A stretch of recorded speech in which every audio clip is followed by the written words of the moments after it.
Anchorage, a cosmopolitan city of 250,000 people, has one of the most astonishing backyards of any city in America, or of any city in the world.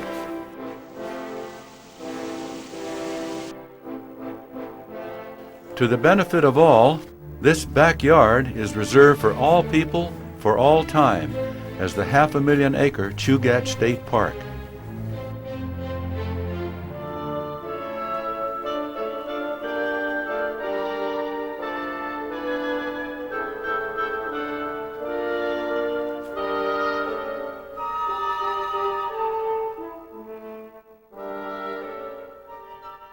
This is Lowell Thomas.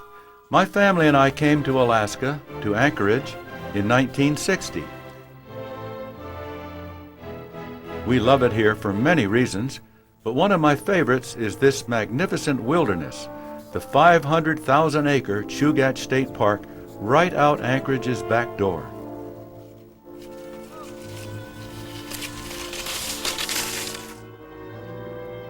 Half of all Alaskans live in Anchorage, and in just a few minutes, they can be on the edge of the wild, untamed land of Chugach State Park.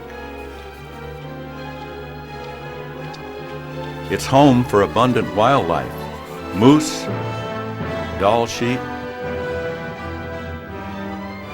bald eagles. It's a special place for people, too. People seeking solitude, adventure, natural beauty, and wonders. These mountains of Anchorage's eastern skyline provide a uniquely Alaskan frame to our northern city. They're a source of strength, of power, and of peace. They inspire us and refresh our spirits. And whether residents and tourists know these mountains from weekend treks or simply admire the park's peaks and valleys from a distance, they are pleased that this special place is protected and accessible for all to enjoy. Chugach State Park is located at the western end of the Chugach mountain range, which stretches across south-central Alaska from Cook Inlet to the Copper Bay. The park is situated between two bodies of water, ocean fjords that we call arms, the Knik and Turnagain Arms of Cook Inlet. The park boundary extends from Knik River on the east, bordering the communities of the Eklutna, Peters Creek, and Eagle River on the north, the city of Anchorage on the west, and then it continues south along Turnagain Arm, bordering the communities of Rainbow, Bird, and Indian, reaching almost to Girdwood. A total of 500,000 acres, making Chugach the second largest state park in Alaska.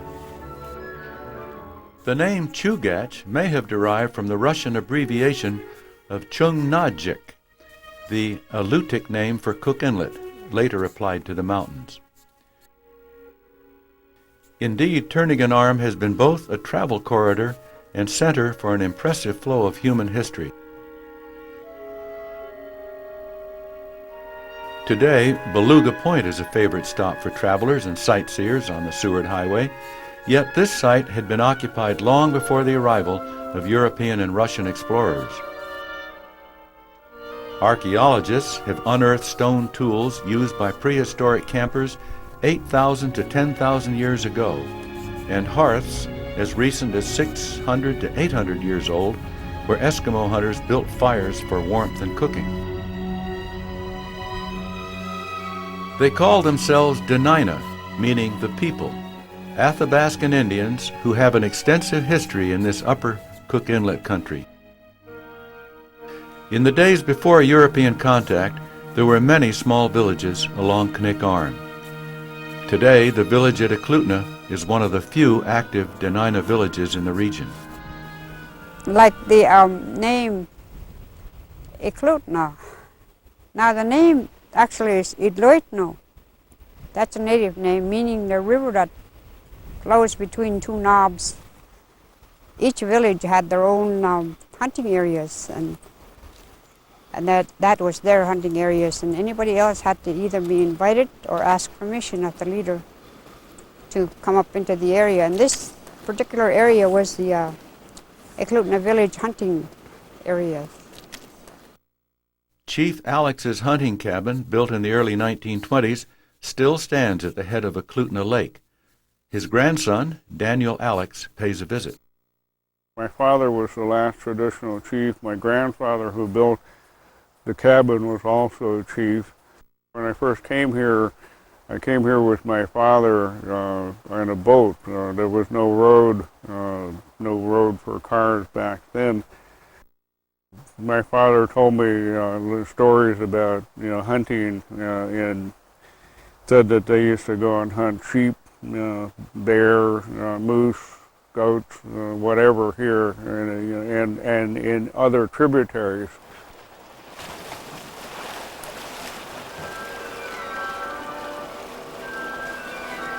Turnagain Arm was named by British explorer Captain James Cook, who ventured into these waters in 1778, searching for the Northwest Passage. Facing yet another dead end, the captain told his crew to turn again, and so named the channel River Turnagain.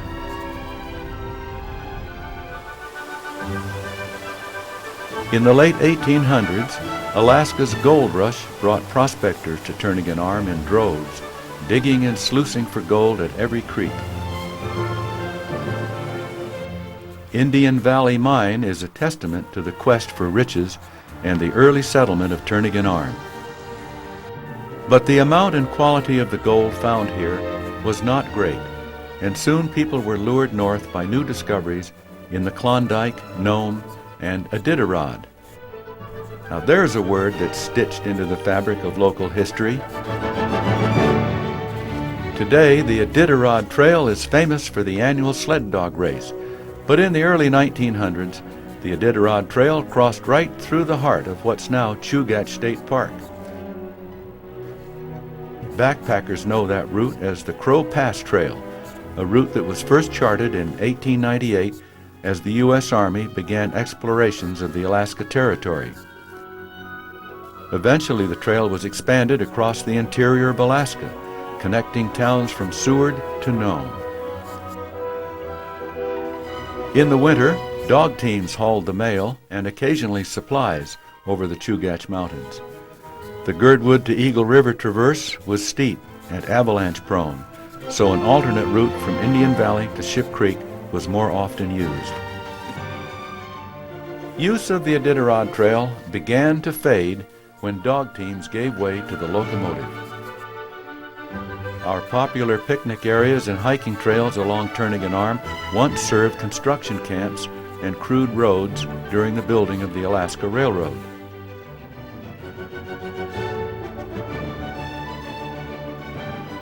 The rich coastal forests along the Arm provided an abundant source of timber for railroad ties and lumber for the tent city of Anchorage. By 1918, the Seward to Anchorage section was complete.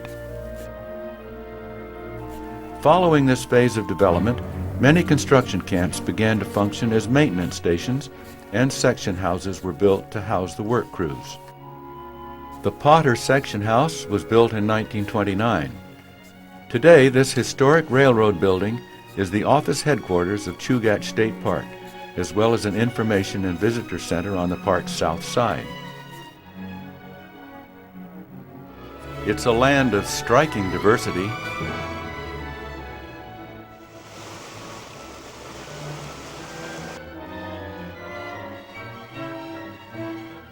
With 9 major biotic zones or microclimates, the largest comprised of alpine tundra. Mountain hemlocks grow at a higher elevation than most other trees and bear witness to our northern climate. While 75% of the park looms above timberline, the southeast corner near Girdwood is the northernmost extension of the coastal rainforests of southeast Alaska and Prince William Sound. Here are lush forested valleys of western hemlock and a hybrid of white and Sitka spruce trees. This southeastern region of the park receives up to 80 inches of rain annually, compared to as little as 12 inches on the north side. But most of all, Chugach State Park is a land of mountains. Its steep, rugged peaks rise 3,000 to 8,000 feet above sea level. The chiseled faces of its mountains and its broad U-shaped valleys were formed under layer upon layer of compacted snow and ice. About 10%, or 73 square miles of the park, is covered with ice fields and glaciers that linger on in its more remote regions. Remnants of major glacial activity 130,000 years ago when ice flowed down into Cook Inlet. During the Ice Age, the land where Anchorage now sits was buried under nearly 3,000 feet of ice. Over a period of 6,000 years, glaciers advanced and retreated several times, scraping and scouring the earth. Today, the glaciers of Chugach State Park are rapidly receding, some by as much as 75 to 100 feet a year. Yet, even as they shrink and retreat, they continue to sculpt the landscape. Eklutna Glacier is a prime example of this process, where solid rock crumbles into glacial scree, and silt, the rock residue, ground so fine it turns into powder. As the glacier withdrew back up into the mountains, vegetation emerged from the nutrient-rich soils, and a lush forested valley evolved.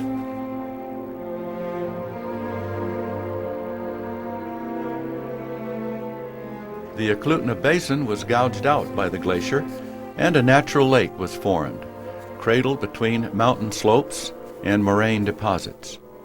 Then a dam was constructed in the early 1950s, enlarging the lake's surface by a third. Eklutna Lake is fed by fresh water from tributary rivers and streams, and by the continuous melting of the glacier. 7 miles long, 1 mile wide, it's the largest lake in Chugach State Park. Its upper end, estimated to be over 200 feet deep. Today it's a major source of water and hydropower for the city of Anchorage.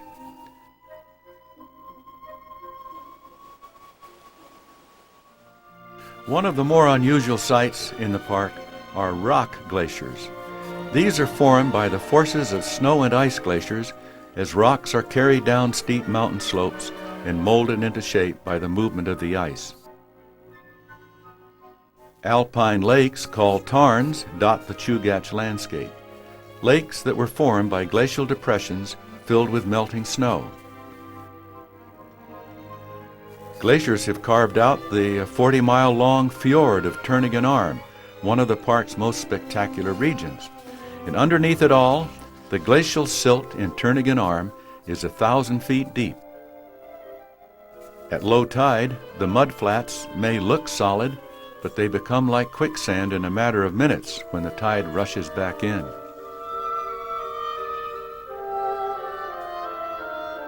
The Arm is famous for 35-foot tides, the second highest in the world, and for the phenomenon called a bore tide.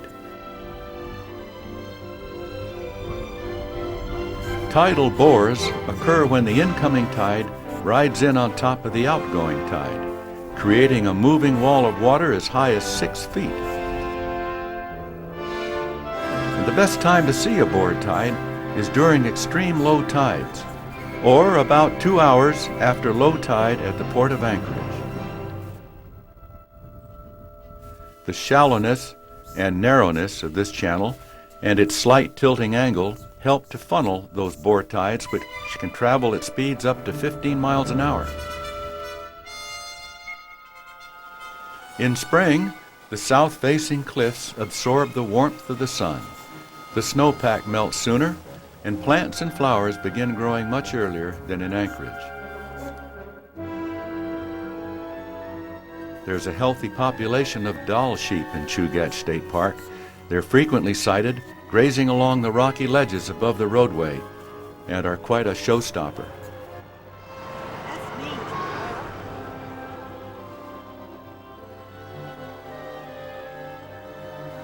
With views like this, it's easy to see why the Seward Highway has been designated a National Scenic Byway. Sightseeing and driving for pleasure are among the top-rated activities enjoyed by visitors to the park. Alaska's state constitution says that the state shall encourage the settlement of its lands and the development of its resources by making them available for maximum use consistent with the public interest. Well, in the case of Chugach State Park, the public interest was to protect the lands to be enjoyed for recreation, wildlife, and fresh, clean water. To preserve this natural area for all generations to come. Chugach State Park was the triumph of a tremendous grassroots effort that began in the 1960s with a small group of active Anchorage citizens. When I came here and found all this pristine wilderness that was right at the doorstep of a town that was a wonderful town, and the best part of all, it sort of seemed, was all of these people who loved the mountains just as much as I did. In 1959, the territory of Alaska became America's 49th state.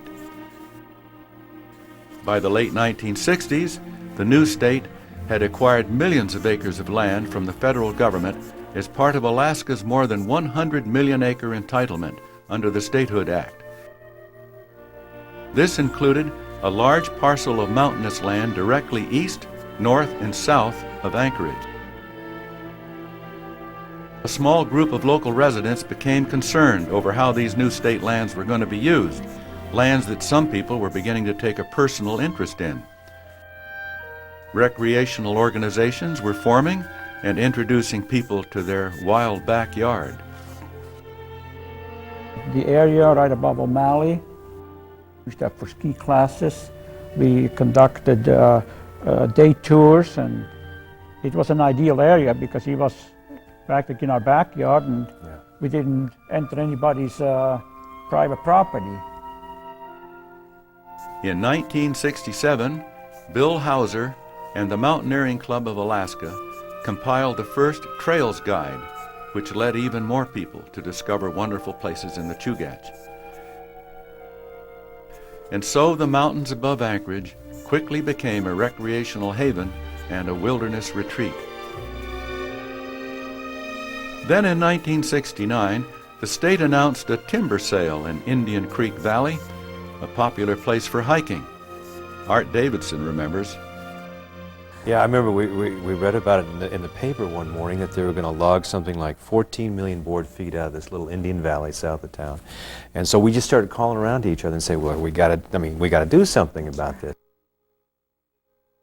A sizable group of conservation-minded people turned out to hike that lush forested valley to get a sense of what was at stake, and they came to experience its beauty and peacefulness. Following the hike, a core group of activists decided to take action to save that valley. They filed a lawsuit against the state and won an injunction to stop the logging. Their victory set in motion an idea that up until then had only been talked about. A dozen citizens promptly organized as the Chugach State Park Ad Hoc Committee. Their mission? To seek preservation of Anchorage's wild backyard as a state park. On the committee were representatives from local recreational and environmental groups, individuals with diverse professional backgrounds. But the one thing they all had in common was their love for the mountains. Sharon Cisna was just 19 and she was chosen to chair that committee. A newcomer to Anchorage, Sharon's energy and enthusiasm was infectious. We all knew that the state selections were going through, that the timber sale was just the beginning, probably, that there were all these areas around the Chugach that were going to be up for grabs in a very short period of time. And we wanted to do something really positive. You know, Sharon, I remember that one of those first meetings we had, I think it was Warren Matthews' office, and we were going to try to get an idea of where this park should be. And I'd gone out and gotten some of these USGS quad maps. We kind of taped them together, and we literally took turns with a black magic marker and kind of saying, well, what about these mountains? Sure, let's put those mountains in. Eagle River Valley, yeah, let's put Eagle River Valley. And we just kept drawing and including. We included what we thought really should be in there. And lo and behold, by the time the whole process was through, I think we had the largest state park in the whole country. The group even took it upon themselves to draft a legislative bill for the park. When it came time to obtain the legal description for that document, a meeting was scheduled with officials at the State Division of Lands. They pulled down a comprehensive map showing all of the state lands east of Anchorage, and I asked them, I remember it was a Saturday morning meeting at the Division of Lands, and I asked them if this was a map that we could mark on, and they said it would be all right. And I said, well, I'll indicate the boundaries of what we're interested in then. And I marked off all the state lands east of Anchorage, from Knik River on the north to Girdwood on the south, and so it was a tremendous large area. And I know that the director, Joe Keenan, just blanched. He had no idea that that's what we had in mind. With the final draft in hand, the ad hoc committee asked Representative Helen Byrne and myself, a member of the Senate, to introduce that park bill and work for its passage in the 1970 Alaska State Legislature, where an unbelievable 26 Republican and Democrat legislators signed on as co-sponsors, nearly half the entire legislature. Back in Anchorage, the grassroots effort was generating a great deal of excitement about a park in the Chugach Mountains. They gave slideshow presentations, passed out flyers, and urged people to write letters to their legislators down in Juneau. Public support was overwhelming. But there were those who were a little less enthusiastic about the proposed park that contained some prime real estate. And some concern was expressed by members of the governor's administration who wanted the state to do a study. But Representative Helen Byrne and I over in the Senate led convincing arguments for speedy passage of the bill. That the fact that so many people had been involved with the preparation of this bill from the different recreation organizations had a great deal to do with probably putting aside any type of criticism people might have had about how rapidly we were putting the bill through. There were some people who wanted us to settle back and do a study, but we had people from all the major agencies and clubs involved, and they had actually been over this terrain, and it was the most used park already in the state, the most used piece of land in the state. So it didn't seem feasible to sit back and study something for a year when we were pretty sure what it involved. We knew the Eagle River Basin, we knew the flat top, which was even at that time a prime area for people to climb, and all up through Basher. It was something which was well known, as well as it probably would be known if they came back and did surveys and studies. So with the help of all this citizen group, we were able to make that stick, and it moved right along. Yes, by the end of the legislative session, the bill was on Governor Keith Miller's desk, and there, with a stroke of his pen, Chugach State Park became a reality. With just 1 year of dedicated work, the efforts of local citizens had created a 500,000-acre state park. It's even hard for those of us who lived through it to realize what a turnaround that was, because the conventional wisdom for the use of state lands up till then was the state was going to select its lands and then get them into private hands as soon as possible. And long-range use of state lands, had just simply not been an item that received very serious consideration. Chugach State Park was dedicated in a small ceremony on the Anchorage hillside on the 9th of August, 1970. At that ceremony, Governor Miller said, "This is conservation at its finest. Conservation for the sake of the future." One of the primary reasons for creating the park was to ensure that people could get to the mountains, but there were no trailhead parking lots and few public roads in those early days. Tension mounted between homesteaders and hikers wanting to reach their favorite trails. My name is Neil Johansson, and 25 years ago I was the first superintendent of the park. In the early days, we didn't know where the boundaries of the park were at. We had very few in the way of basic facilities for people to gain access to the park, and indeed most people didn't even know this was a park. And there were a lot of incompatible activities, people shooting off their guns next to the bird watchers and cross-country skiers next to snow machiners, but through the years we've solved most of those problems and brought a lot of access facilities, recreation facilities here for the people. Today, Chugach State Park receives 1 million visits every year. One of the best places for families to visit is the Eagle River Visitor Center, just a 40-minute drive from downtown Anchorage. It's the perfect way to begin your visit at one of the important gateways to Chugach State Park.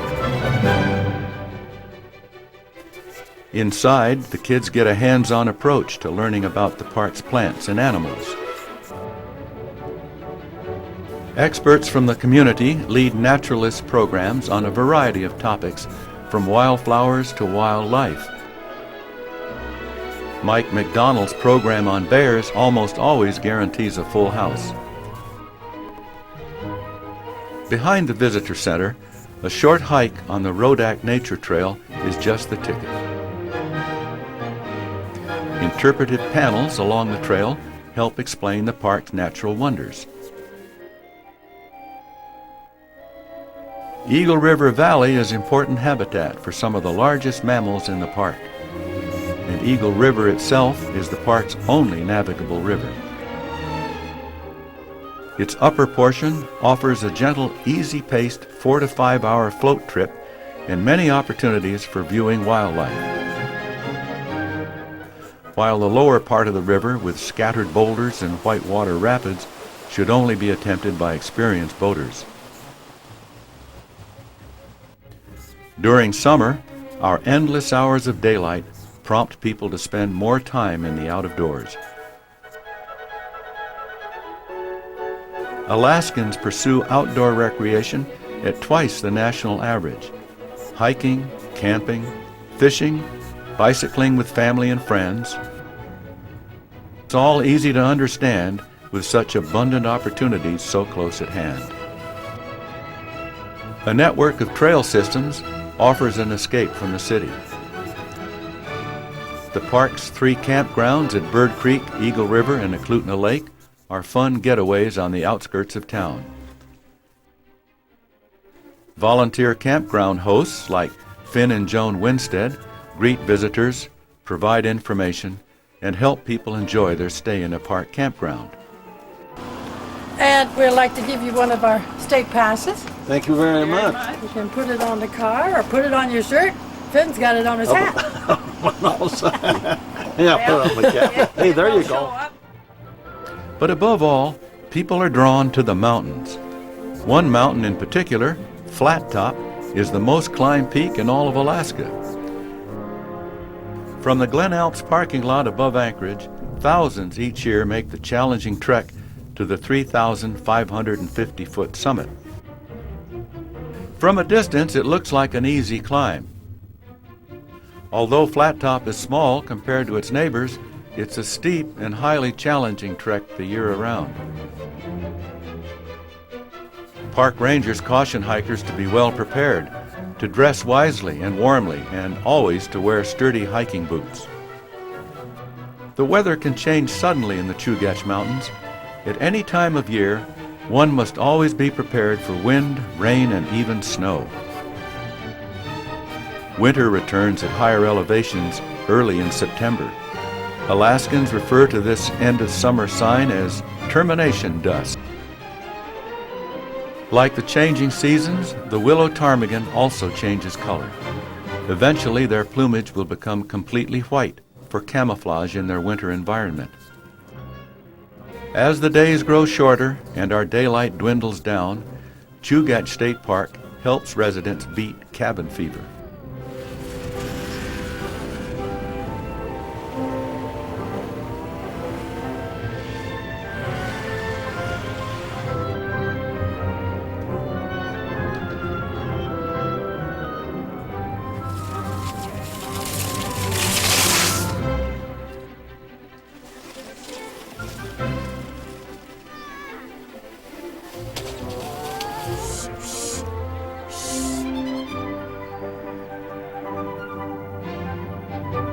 Chugach State Park's 500,000 acres of scenic and wild country are indeed a unique backyard. This park helps ensure a quality of life and recreational richness few other cities can claim. My friend, aviator and conservationist Charles Lindbergh once said during a visit here, "Alaska is one of the key areas of the world as regards conservation. So what you do is going to be watched by the entire world. There is nothing more important," he said, "except for human survival, than protecting our natural environment. It's absolutely necessary that we take steps now to protect what to us at this time seems commonplace." The words of Charles Lindbergh. Hi, enjoying winter time in my favorite state park, Chugach State Park. What a day. Warm sunshine and beautiful mountains back there. And it only takes a few minutes to get up here from downtown. And then too, thanks to the Pacific Ocean not far away, the temperatures are really never too discouraging, especially in late winter. My family and I have been ski touring up here for, well, since before this became a park. So I hope all of you will come enjoy it too next winter, or anytime.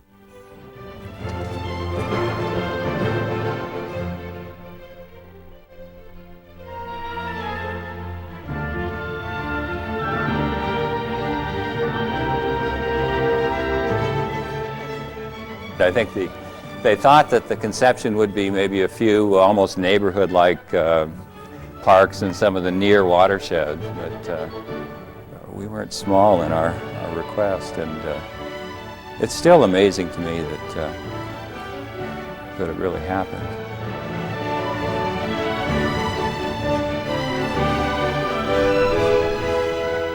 All of a sudden, you know, there was this tremendous upsurge of hope. If you can do it here, we can do it anywhere.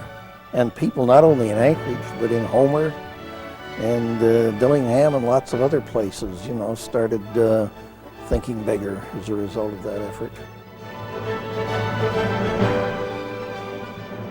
You know, looking back, I think there was just this, we had this little window of opportunity. And I don't think we really realized at the time how precious maybe that was.